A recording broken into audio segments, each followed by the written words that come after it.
Saudações pessoal, bem-vindos a mais uma aula de nefrologia do MedUni. Meu nome é Caio Eduardo Goulart e hoje será a parte 2 da aula de distúrbios do sódio, falando sobre a hiponatremia. Então, primeiro nós devemos relembrar como avaliar a volemia do paciente, que será muito importante para avaliar e classificar o distúrbio eletrolítico que ele tem, seja ele hipovolêmico, euvolêmico ou hipervolêmico. Então, como nós avaliaremos uma hipovolemia? A hipovolemia ela apresenta sinais principalmente de hipotensão e taquicardia ortostática. Como que você vai medir isso na prática clínica? A hipotensão você pode medir a pressão arterial normalmente do paciente, supinado em posição sentado ou deitado, e depois disso, depois de alguns minutos, você vai medir novamente a pressão arterial e a frequência cardíaca do paciente em pé, em posição ortostática. E vai ver a diferença. Se houver uma redução na pressão arterial e um aumento dos batimentos cardíacos, você já tem um sinal de hipovolemia. Desidratação também está entre os principais sinais de hipovolemia, né? De perda de volume, perda hídrica. A veia jugular ela pode fornecer sinais tanto de hipo quanto de hipervolemia, né? Mais especificamente o enchimento da veia jugular. Então, se você tem uma redução do enchimento, você não consegue perceber ali no exame físico o enchimento da veia jugular, o que vai acontecer é um possível sinal de hipovolemia. Também o aumento do enchimento da veia jugular pode sinalizar uma hipervolemia. Outros sinais de hipervolemia consistem na terceira bulha, o som de galope na ausculta cardíaca, e também sinais de edema em geral, edema periférico, anasarca, o edema generalizado. Tem vários outros sinais também que nós discutimos um pouco melhor na aula anterior, mas eles podem ir desde ascite, sibilos pulmonares, refluxo, no caso do excesso, ou seja, da hipervolemia, e no caso da depressão ou hipovolemia, vai desde o que falamos já de hipotensão e taquicardia, até diminuição do turgor cutâneo e diminuição da pressão ocular. Quanto à hiponatremia propriamente dita, a hiponatremia é definida como a concentração de sódio sérico menor do que 135 miliequivalentes de sódio por litro. E se essa concentração for menor do que 120 mEq por litro, já teremos uma hiponatremia grave. Quanto ao tempo de desenvolvimento dessa hiponatremia, se for de até 1 ou 2 dias, ou seja, até 48 horas, ele vai ser agudo. Se passar muito desse tempo, se passar desse tempo, já classificaremos como crônico. Os sintomas clínicos, especialmente os sintomas sistêmicos, eles são um pouco genéricos, não são tão específicos. Então, vão estar associados a fraqueza, fadiga, mal-estar, vômitos. Os principais sintomas que vão chamar a nossa atenção na clínica são as manifestações neurológicas. Geralmente elas são progressivas, ou seja, aumentam com o passar do tempo, dependem do valor do sódio sérico, quanto menor o valor, mais graves os sintomas, e da velocidade de instalação. Também, quanto maior a velocidade, piores os sintomas. E vão desde sonolência e confusão até convulsões e coma, geralmente causados pelo edema cerebral, que é ocasionado pela hiponatremia. Geralmente, os sintomas neurológicos eles vão aparecer na hiponatremia mais grave, ou seja, abaixo dos 120 MECs. E por falar na medida do sódio sérico, nós temos que destacar a pseudohiponatremia laboratorial, que ela acontece por um erro de leitura quando há um aumento muito grande da fase sólida do plasma. Esse aumento pode ser na forma do colesterol, de triglicérides muito elevados ou glicemia muito elevada, uma hiperglicemia muito alta, acima de 500. Então, geralmente esses valores têm que estar realmente muito elevados para ocorrer isso. E só vai ocorrer se forem aparelhos de espectrofotometria de chama, porque eles detectam o sódio que está em fase aquosa. Então, quando você aumenta a fase sólida, o sódio na fase aquosa diminui. Então, pode dar uma impressão errada. Se for este o caso do aparelho que foi utilizado medir a fase aquosa, a gente pode utilizar uma fórmula para corrigir o sódio, que vai depender da concentração sérica do sódio e também da glicose do paciente.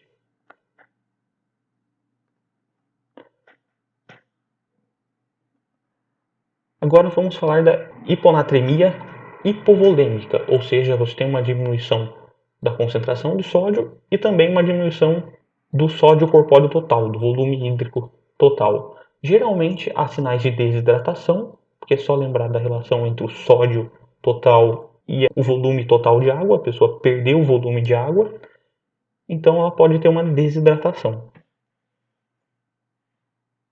E o que nós vamos fazer? Nós vamos dosar o sódio urinário. E conforme o resultado, se nós tivermos uma concentração menor, ou seja, uma concentração baixa de sódio urinário, isso nos indica uma perda extra-renal, porque não está sendo eliminado o sódio pela urina. Então pode ser uma perda por desidratação, por diarreia, por vômitos.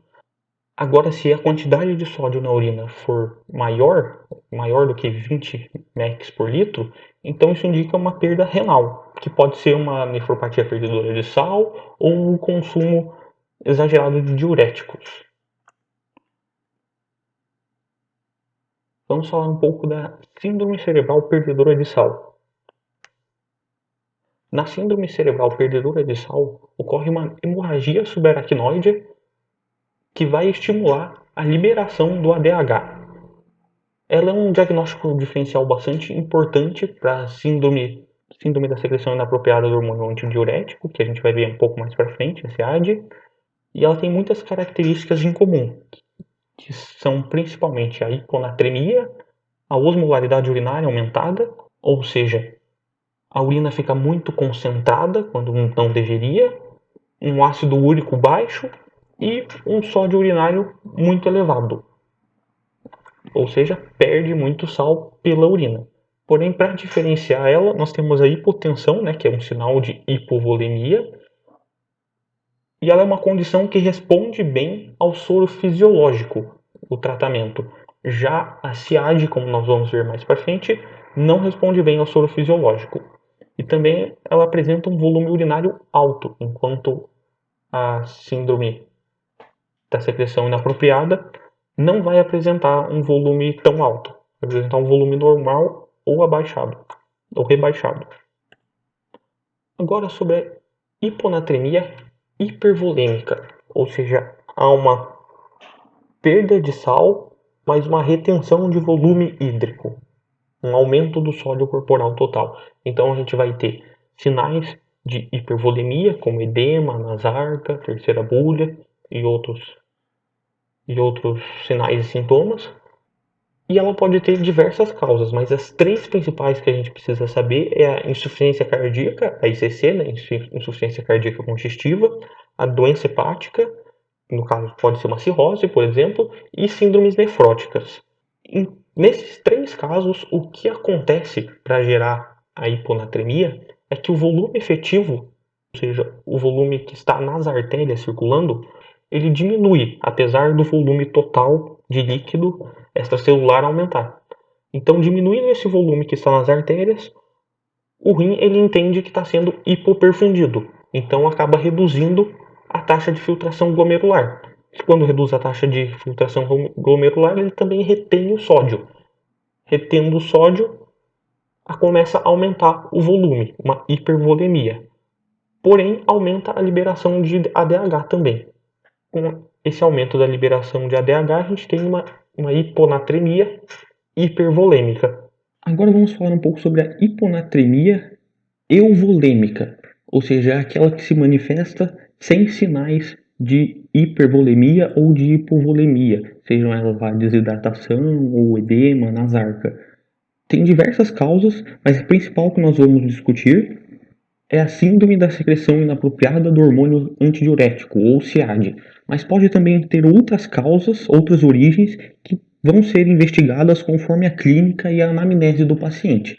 Entre elas pode estar, por exemplo, a hiponatremia pós-cirúrgica, então se o paciente tem histórico de cirurgia, pode ser também uma polidípsia psicogênica ou primária, que é aquela em que o paciente vai estar ingerindo mais de 10 litros de água por dia, também é importante investigar na anamnese. Se tiver suspeita de hipotireoidismo, por exemplo, pode pedir um TSH. Também pode ser originada numa insuficiência adrenal, que vai estar relacionada a diversos outros sintomas da insuficiência, como escurecimento da pele, hipotensão, vômitos e dor abdominal. Então, se tiver essa suspeita, também é importante investigar a insuficiência em si. Agora nós vamos falar mais especificamente sobre a síndrome da secreção inapropriada do hormônio antidiurético ou síndrome da antidiurese inapropriada, que são essas duas siglas. Ela consiste no aumento da secreção ou da ação do ADH, do hormônio antidiurético. Então, aumentando o hormônio antidiurético, vai concentrar a urina. E como uma resposta ao que acontece, aumenta-se também o peptídeo atrial natriurético. E com o aumento desse peptídeo atrial natriurético, vai manter a volemia e vai provocar também uma certa excreção urinária do sódio. E é isso que vai provocar a hiponatremia, mantendo a volemia do paciente. Uma coisa importante para diferenciar da síndrome cerebral perdedora de sal é que a CIAD aqui ela não responde ao soro fisiológico, o soro 0,9, ao contrário da síndrome cerebral. A síndrome cerebral responde e pode ser tratada com soro. Já a CIAD não pode ser tratada com soro fisiológico 0%, porque pode até piorar os sintomas e a hiponatremia. Quais são as principais características da CIAD? Consiste na hiponatremia hipotômica ou volêmica, como nós já classificamos. Vai ocorrer também uma uricosúria, ou seja, vai excretar na urina ácido úrico e assim o ácido úrico sérico vai ficar baixo. Também a ureia e a creatinina podem estar normais.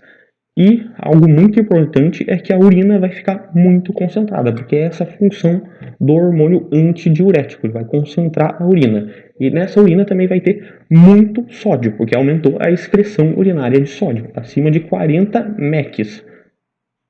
Já a osmolaridade urinária, como nós falamos, também vai estar muito aumentada, de 100 a 300 miliosmolar por litro. Então, a concentração alta na urina.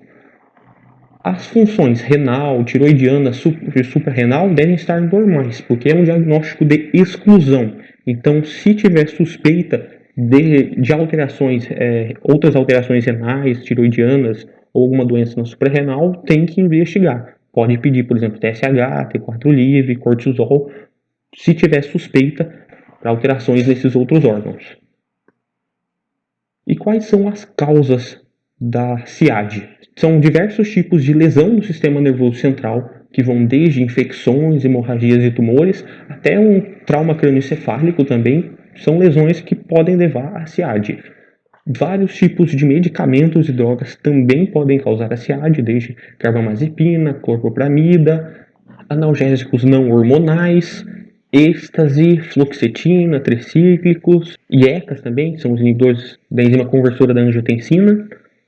Câncer de pulmão também é algo bem importante na clínica do paciente e outros tipos de neoplasia também, sendo os principais, além do câncer de pulmão de pequenas células, câncer no mediastino, nos rins e alguns tipos de linfomas. Essas são as principais causas de CIAD. E como que é o tratamento dela? Vai consistir na reposição do sódio, utilizando o soro a 3%, e também é importante associar um diurético de alça, que pode ser a furosemida, que é o mais utilizado para aumentar a excreção de água. Agora, quanto ao tratamento geral, não só da CIAD, o tratamento das hiponatremias de forma geral, eles têm dois principais objetivos, que é tratar a causa base e restaurar o sódio sérico. Mas para restaurar esse sódio sérico, há um limite do quanto a gente pode variar ele por dia, que são até 12 mEq por litro em 24 horas. E por que é tão importante respeitar esse limite? Para evitar uma síndrome de desmielinização osmótica pontina, que é algo bastante grave. E ela ocorre porque quando há uma hiponatremia, diminui a osmolaridade e os neurônios acabam recebendo mais água. A água entra, por causa da diferença de osmolaridade, nos neurônios. Então, se você aumentar a osmolaridade fora, no espaço extracelular, muito rápido, vai acontecer uma saída muito rápida de água, uma desidratação desses neurônios, e eles vão morrer, gerando uma desmielinização osmótica que pode ocorrer principalmente na ponte, onde é mais grave. E as consequências podem ser quadriplegia, paralisia pseudobulbar, uma síndrome de Locked-in, que também é chamada de síndrome do encarceramento, que é bem grave, pode levar até coma e morte. Então é algo que nós devemos realmente evitar. O tratamento é dividido entre pacientes assintomáticos e sintomáticos, e esses sintomas são do ponto de vista neurológico, são sintomas neurológicos. Geralmente os pacientes assintomáticos têm uma história um pouco mais crônica, levaram um pouco mais de tempo, mas isso não é uma regra absoluta, pode variar bastante. Então, se eles estiverem fazendo utilização de medicamento, a gente vai suspender ou substituir essa medicação e a gente vai tratar a causa, aquilo que levou à hiponatremia. Então, se o paciente estiver edematoso, a gente vai restringir a quantidade de água que ele pode tomar no dia para até 800 ml a 1 litro a cada 24 horas, ali até tratar a hiponatremia. Isso vai gerar uma correção lenta da hiponatremia. Também, se for necessário, pode ser utilizado o soro com furosemida. Agora, se o paciente estiver desidratado, a gente vai utilizar o soro fisiológico mesmo, para restaurar uma boa perfusão periférica e restaurar a volemia. E geralmente essa restauração da volemia já é suficiente para, por exemplo, suprimir a secreção excessiva do ADH, se for o caso. E quanto aos pacientes que apresentarem sintomas, aqueles pacientes mais graves, com o sódio sérico mais baixo, já para eles a gente tem um risco maior de edema cerebral, então nós precisamos tratar eles mais rapidamente. Então, nas primeiras 24 horas, a gente tem uma correção um pouco mais alta, de 1,5 até 2 miliequivalentes por litro por hora. Mas depois disso, a gente tem que reduzir para meio a no máximo 1 miliequivalente por litro por hora. E no total, em 24 horas, não pode passar daqueles 12 MECs em 24 horas. Como que a gente vai tratar? Com soro fisiológico mesmo, 3%, NaCl 3%. Alguns adendos importantes aqui é que se o paciente estiver edematoso, a gente vai também fazer a restrição hídrica nas primeiras 24 horas. Agora, se o paciente já estiver desidratado, nós vamos primeiro utilizar o soro fisiológico para melhorar a perfusão periférica e renal do paciente. Agora, algo que pode ser importante para as provas e também para a prática, que são alguns cálculos, né? Algo bem importante para a gente só relembrar, que a gente já viu um pouco na aula anterior, a água corpórea total, a água corporal total, é para ver o quanto de água tem no paciente, conforme a idade e o sexo dele. E também vai ser utilizado nas fórmulas.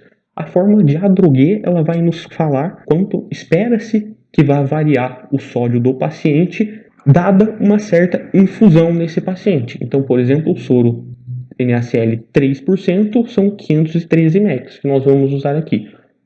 O potássio pode desconsiderar e vamos precisar também na medida do sódio sérico e da água corporal total para saber o quanto que se espera da variação do sódio sérico do paciente. Agora um caso clínico para a gente colocar em prática o que nós estudamos até o momento. Uma mulher branca de 65 anos ela é levada até a emergência por um rebaixamento do nível da consciência. Então, uma confusão e letargia que ocorreu na última semana. Então já é algo um pouco mais crônico, levou mais do que aquelas 48 horas. Ela teve diagnóstico de carcinoma de pequenas células, então outra coisa para a gente prestar bastante atenção, não estava febril, não tem outras doenças e não usa medicação. Pressão arterial e frequência cardíaca normais, frequência respiratória também, e ela aqui apresenta algumas alterações neurológicas e até o rebaixamento do Glasgow. Então, os sintomas principais ali são neurológicos mesmo. Sem déficit motor e com reflexos diminuídos. O exame físico normal e sem edema. Ela tem pressão venosa jugular normal e sem edema, ou seja, ela está normovolêmica, né? Ela está euvolêmica, já que não tem edemas e nem desidratação. E quanto aos exames laboratoriais dela, o nível de sódio sérico está bem baixo, abaixo de 120 já é grave, ela está em 108 mEq por litro. A osmolaridade sérica também está bem baixa e a osmolaridade urinária muito alta. Então, qual que é a principal suspeita? É a síndrome da secreção inapropriada do hormônio antidiurético por conta do carcinoma de pequenas células no pulmão. Então, a gente tem aí uma hiponatremia euvolêmica com uma osmolaridade urinária muito alta, uma osmolaridade aumentada. Lembrando, então, que o diagnóstico da CIAD é de exclusão, então no caso dela nós não temos outras suspeitas de alterações em outros órgãos, como hipotireoidismo ou então alterações nas suprarrenais, e ela ainda tem um histórico de carcinoma de pequenas células do pulmão, que já é um indicativo também para CIAD. Nós vamos precisar utilizar também o peso. E qual que vai ser a conduta? Como será a correção do sódio nessa paciente? Nós vamos fazer a reposição com soro 3% e associar furosemida. E quanto que nós vamos usar de soro? E qual que será a variação? Primeiro a gente calcula a água corporal total, que é o 0,45, porque ela já tem mais de 60, já tem 65 anos, uma mulher de 65 anos, e tem um peso de 70 quilos. Qual que é a variação esperada, utilizando a fórmula de Adroguet? Então nós temos 513 mEq, que é o valor referente ao soro de 3%, e 108, que é o valor de sódio sérico da paciente. Isso nos resulta em uma variação de 3,86 mEq a cada litro infundido de NaCl 3%. Então nós não vamos poder, por exemplo, em um dia, infundir 1 litro de soro 3%, porque isso causaria uma variação maior do que 12 mEq por dia. Então, nas primeiras 24 horas, lembrando que a correção é de 1,5 a 2 mEq por litro por hora, então a gente poderia fazer uma infusão de no máximo 2 mEq por litro por hora. Então, seria preferível até fazer uma infusão um pouquinho menor, por questão de segurança. Depois dessas 3 a 4 horas, a infusão vai ser de no máximo meio a 1 miliequivalente por litro, o que nos resulta, utilizando novamente uma regra de 3, com o valor que nós já calculamos aqui, de 36 a 72 ml por hora de infusão do soro 3%. E no total, nas primeiras 24 horas, vamos poder infundir até 865 ml, que resultaria no limite de 12 ml por litro. Então, as contas são principalmente relacionadas à fórmula de Adroguet, e depois disso que você calculou quanto que é a variação por litro, o resto é por regra de 3 mesmo. Aqui novamente as fórmulas para a gente relembrar. E as referências que utilizamos para essa aula, né? Tratado de nefrologia, princípios de nefrologia e o Oxford Handbook.